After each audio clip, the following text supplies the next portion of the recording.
Kancah tinggi 6 meter, subkontraktor PT RAPP alami patah tulang.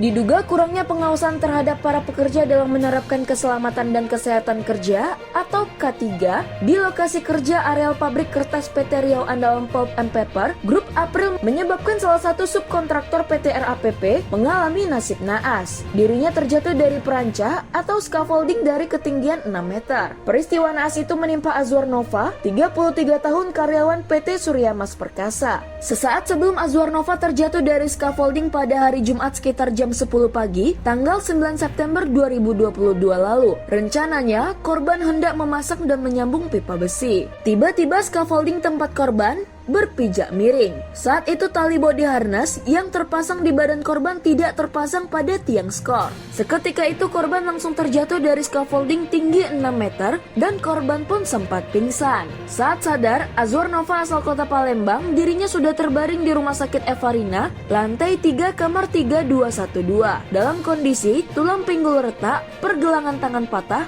dan gigi patah. Namun disayangkan Azwar Nova hingga kini belum mengantongi BPJS Tenaga Kerja. Dengan kejadian ini, masyarakat di luar perusahaan pun bertanya-tanya, apakah para kontraktor maupun subkontraktor PT RAPP karyawannya telah mengantongi BPJS Ketenagakerjaan. Kecelakaan kerja bisa terjadi kapanpun. Sudah seharusnya seluruh karyawan subkontraktor PT RAPP memiliki BPJS Tenaga Kerja. Gimana tanggung jawab pihak perusahaan, Bang?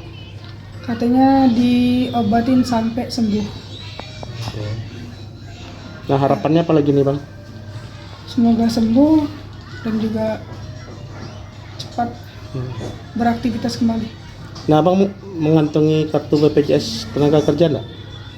Untuk sekarang belum. Belum ya? Ya, Apa yang Bang pegang kartu untuk kesehatan dari pihak perusahaan?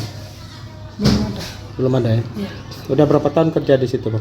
kurang lebih dari masuk bulan 9. Baru ya? Baru. Kurang lebih 4 bulan apa? Saat menjenguk Azwar Nova, korban laka kerja di Rumah Sakit Evarina, Wakil Ketua DPD KNPI Pelalawan, Jaka Endang, menyayangkan masih ada ditemukannya karyawan subkontraktor PT RAPP yang belum memiliki BPJS Tenaga Kerja. Apalagi perusahaan yang mengsub ke pabrik PT RAPP itu perusahaan besar. Kabarnya, karyawannya pun sudah ribuan orang. Menyikapi peristiwa ini, Jaka Endang meminta agar Dinas Tenaga Kerja Kabupaten Pelalawan dan pihak yang berwenang serius untuk menyelidiki kasus laka kerja tersebut. Tokoh muda Pelalawan juga mengingatkan dinas terkait, kejadian laka kerja di PT RAPP bukan pertama kali terjadi. Saya tidak belum memperhatikan secara keseluruhnya, tapi dari info yang saya dapat dari beberapa kasus memang tidak karyawan SMP dan kontraktor lainnya, vendor lainnya di RAPP ini memang tidak menggunakan BPJS Tenaga Kerja. Padahal mereka punya proyek besar dan tahunan rutin di RAPP. Mereka hanya memakai jakon, jasa konstruksi, kalau nggak salah. Saya nggak tahu nih aturannya boleh apa tidak. Kejadian ini yang kesekian kalinya, ada beberapa kejadian sebelumnya dan perusahaan lain juga itu sangat tidak beruntung, meninggal di tempat. Tapi insiden ini tidak pernah diselidiki oleh Disnaker, pihak kepolisian. Saya tidak tahu apakah ini sudah diamankan atau gimana. Itu harapan saya ke depannya, ini stakeholder yang terlibat bertanggung jawab lah. Jangan mentang-mentang ini perusahaan seperti kebal hukum. Saat dikonfirmasi atas kejadian laka kerja tersebut, dirinya mencoba mengelak. Dari Pangkalan Kerinci Kabupaten Pelalawan, tim Jelajah Riau Televisi mengabarkan.